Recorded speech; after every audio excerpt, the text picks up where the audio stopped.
দেখো, এই ক্ষুদ্রতম সংখ্যার চক্করে অনেকেই ফেঁসে যায়। তুমি যদি বিগত বছরের প্রশ্নগুলোকে ভালো করে দেখো, দেখবে সেখানে সংখ্যা গঠন থেকে কিন্তু প্রত্যেক বছরই প্রশ্ন এসেছে। আর এই সংখ্যা গঠন থেকে প্রশ্ন এলে তুমিও যাতে ফেঁসে না যাও, দেখা মাত্রই যাতে প্রশ্নগুলোর সমাধান করতে পারো, সেই জন্য জাস্ট 20 সেকেন্ড এই ক্লাসটি দেখতে থাকো। দেখো আমাদের কি বলেছে, অঙ্কগুলিকে ব্যবহার করে সর্বনিম্ন 5 অঙ্ক বিশিষ্ট জোড় সংখ্যা তৈরি করতে বলেছে।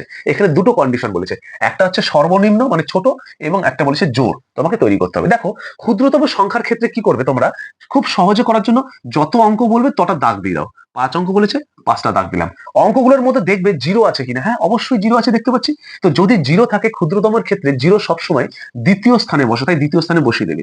এবার কি বলেছে, সংখ্যাটাকে জোড় হতে হবে। কোন সংখ্যাগুলো জোড় হয়, যে সংখ্যাগুলোর লাস্ট বা শেষ অঙ্কটা জোড় হয়। তাহলে এটার লাস্ট যে ঘরটা সেখানে জোড় হতে হবে।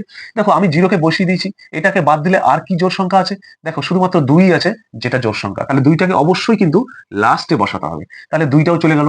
এবার তুমি যেমন ভাবে করো ক্ষুদ্রতম সেভাবে সাজাও, দেখো হয়ে যাবে। সব থেকে ছোট এখানে কি 1, তারপর কি আছে 3, তারপরে কি আছে 7। দেখো আমার ক্ষুদ্রতম সংখ্যাটা খুব সহজেই তৈরি করে ফেলেছি। উত্তর হলো 10372। কোথায় আছে অপশনে, 10372 হচ্ছে অপশন নাম্বার বি। যদি তুমি বুঝে গেছো, দেখো তোমাদের জন্য একটা প্রশ্ন আমি রেখেছি, যে প্রশ্নটার সঠিক উত্তর তোমরা প্রত্যেকে কিন্তু কমেন্ট করে জানাবে।